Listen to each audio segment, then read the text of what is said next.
at Himawari Sensei. 皆さんおはようございます。සුබෝදෑසනක් ආදරණීය දරුවනි. අද මම ඔබට කියන්නට යන්නේ පුංචි පාඩමක් පිළිබඳව. ඔබට මතකද ජපන් භාෂාවේ තියෙනවා ඩික්ෂනරි ෆෝම් කියලා. ඩික්ෂනරි ෆෝම් කියලා කියන්නේ අපි දැන් වචනයක් අපි හිතමු ක්‍රියාපදයක් කියලා. ජපන් භාෂාවේ ක්‍රියාපදයක් ශබ්දකෝෂයෙන් හොයනවනම් අපි දැන් හිතමු තබෙමස්. තබෙමස් කියන්නේ මස් ෆෝම් එකෙන් නම් කනවා. තබෙමස් කනවා group 2. group 2 verb එකක්. මම මීට පෙර කියා දීලා තියෙනවා ක්‍රියාපදවලට කාණ්ඩ අංක තියෙනවානේ. එතකොට තබෙමස් කියන එකේ ඩික්ෂනරි ෆෝම් එක මොකද්ද? තබෙරු. තබෙරු. එතකොට ඩික්ෂනරි ෆෝම් ඉගෙන ගන්න ක්‍රමයකුත් තියෙනවා. ඩික්ෂනරි ෆෝම් එක හදන්නෙත් ජපන් භාෂාවේ තියෙනවානේ තේ ෆෝම්, තා ෆෝම්, නයි ෆෝම්, පොටෙන්ෂල් ෆෝම් ආදී වශයෙන් තියෙන එකක් තමයි ඩික්ෂනරි ෆෝම්. ජිෂෝකේ. මේ ජිෂෝකේ හදන්නත් ක්‍රමයක් තියෙනවා.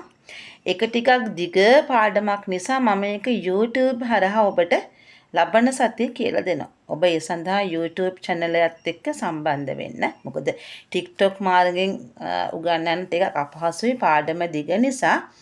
අපි පාඩම හොඳට ඉගෙන ගන්න ඕන. ඒක නිසා ඔබ YouTube හරහා සම්බන්ධ වෙන්න. ඊට අමතරව හිමවරි ජපන් භාෂා අධ්‍යාපන ආයතනයේ අලුත්ම පන්ති අපි ආරම්භ කරනවා. මේ වැඩිහිටි ශිෂ්‍යයෝ වෙනුවෙන් සාමාන්‍යයෙන් අපිට කියන්න පුළුවන් පාසලේ 10 වන ශ්‍රේණියට වැඩි දරුවන්ට මේ පාඨමාලාව සඳහා සහභාගී වෙන්න පුළුවන්. ඉතින් දෙමව්පියන් කැමති නම් 8 ශ්‍රේණිය 9 ශ්‍රේණියේ දරුවන් පව JLPT පාඨමාලාව සමග සම්බන්ධ වෙනවා. දැන් උදාහරණයක් ලෙස ගත්තම වසර ගණනාවක් කරගෙන යනවනේ පොඩිත්තන්ගේ ජපන් පාසල. මේ පොඩිත්තන්ගේ ජපන් පාසලේ දරුවන් ඉන්නවා 5 ශ්‍රේණිය 6 ශ්‍රේණිය.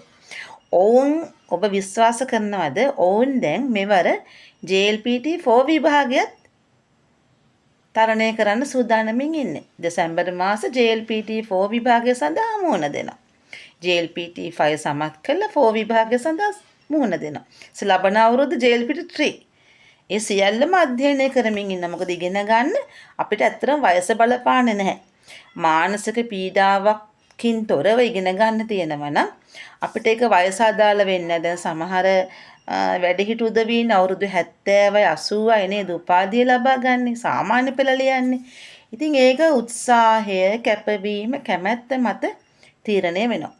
ඉතින් මේ අපේ JLPT පාඨමාලා අපි හිමවර ජපන් භාෂා අධ්‍යාපන ආයතනයේ කොට්ටාව රජයේ ලියාපදිංචි කරන ලද ජපන් රටේ පිළිගත් අධ්‍යාපන ආයතනයක්. ඔබ දන්නවත් ඇති, නොදන්නවත් ඇති.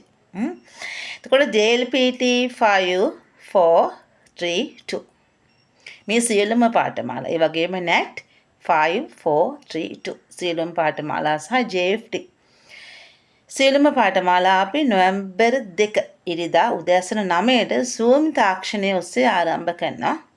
පළමු දින දේශනයක් පවත්වන මෙම දේශනය අපි නොමිලේ පවත්වන්නේ. ඔබට මේ සඳහා බලාපොරොත්තුවක් තියෙනවා නම් සහභාගී වෙන්නට ඒ අරුණකොට ජපන් රටේ උසස් අධ්‍යාපනය සඳහා හෝ ජපන් රටේ රැකියාවක් සඳහා හෝ ජපන් රටේ ව්‍යාපාර කටයුත්තක් වෙනුවෙන් රාජකාරී කටයුත්තක් වෙනුවෙන් නේද යන්නට බලාපොරොත්තුවක් තියෙනවා නම් අනිවාර්යයෙන්ම ජපන් භාෂාව ඉගෙනගෙන යන්න. විශේෂයෙන්ම ජපන් භාෂාව ඉගෙන ගනිද්දී තව කරුණක් මොකද්ද? අපි දැන් ජපානයට ගියාම ඉගෙන ගන්නේ දැන් අපි කියමු ස්ටුඩන්ට් වීසා ගියාම දරුවෙකුට උගන්වන්නේ ජපන් ජාතික ගුරුවරුන් විසින්. ඔවුන්ට සිංහල භාෂා දැනුම නැහැ. ඇත්ත කතාව. දැන් සමහර මම දන්න එක පාසලක් තියෙනවා එම පාසලේ එක ගුරුවරයෙකුට සිංහල භාෂාව පුළුවන්. නමුත් අපතරම්ම බෑනේ නේද? ඉතින් ඒක නිසා අර පැහැදිලි කිරීම් ටික කරගන්න වෙන්නේ නැහනේ. ජපන් ජාතික ගුරුවරයෙක්ගෙන් මුල්ම වරට දරුවෙකුට ඉගෙන ගන්නකොට හොඳ පදනමක් ලබා ගන්න බෑ. ඒක නිසා ඔබ මුලින්ම උසස් අධ්‍යාපනයට යොමු වෙන්න කලින් අපේ මව්බිමේදී ලංකාවේදී හොඳ විස්තරාත්මකව පැහැදිලි කරන්න පුළුවන් ගුරුවරයෙක්ටද ජපන් භාෂාව ඉගෙන ගන්න. එතකොට පහසුයි. මොකද ඊට පස්සේ ඔබට ජපානට ගියාම ඉගෙන ගැනීමේ පහසුව වැඩි. මොකද ජපානයේදී ඒක පරිවර්තනය කරන්න කෙනෙක් නැති නිසා.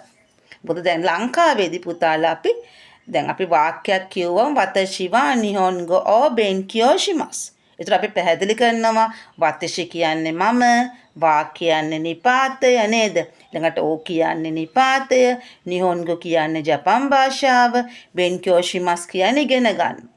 මේ ආදී වශයෙන් ඇයි මෙතෙන්ට ඕ නිපාතය යෙදුනේ? ඇයි අපි වා නිපාතය යෙදුවේ? ඇයි අපි බෙන්කියෝ ශිමස් කියලා පාවිච්චි කරේ? ඇයි අපි එහෙම උච්චාරණය කරන්නේ? සියල්ලම ජපන් භාෂාවෙන් සේම සිංහල භාෂාවෙනුත් හොඳට විස්තර කරනවා. ඒ මූලික දැනුම ඇතුව ජපානයේ උසස් අධ්‍යාපනයට හෝ ජපානයේ රැකියාවකට ජපානයේ ව්‍යාපාර කටයුත්තකට යන පුද්ගලයාට කවදාවත් ජපානයේදී අතරමං වීමක් වෙන්නේ නැහැ. මොකද අපිට එකපාරටම ජපන් භාෂාවෙන් ඉගෙන ගන්න අපහසු නිසා. ඒක නිසා නොවැම්බර් 2 JLPT 5432 සහ NET 5432 සහ JFT යන සියලු පාඨමාලා ඔන්ලයින් පාඨමාලා ආරම්භ කරනවා. අපේ ෆිසිකල් ක්ලාසස් ආදරණීය දරුවනි දෙසැම්බර් මාසේ පළමු වන සතිය ආරම්භ කරනවා. ඇත්තටම JLPT විභාගවලට පෙනී සිටියාට පසුව තමයි අපි නැවතත් ෆිසිකල් ක්ලාසස් ආරම්භ කරන්නේ. ඒ පිළිබඳව අපි පසුව වීඩියෝ එකකින් ගෙන එන්න. එමෙන්ම ඩික්ෂනරි ෆෝම් එක ගැන පාඩම ඉගෙන ගන්න අනිවාර්යයෙන්ම ලබන සතිය වෙනකොට YouTube channel එක හා සම්බන්ධ වෙන Japanese by Himawari Sensei. ඉතින් හොඳට ඉගෙන ගන්න නේද? සාධාරණ ලෙස හම්බ කරන්න අවංකවම ජීවත් වෙලා සතුටින් මියන්න අපිට දවසක පුළුවන් වෙයි. ඔබ සැමට ආදරණීයම දවසක් වේවා. සුබම සුබ අනාගතය. තෙරුවන් සරණයි.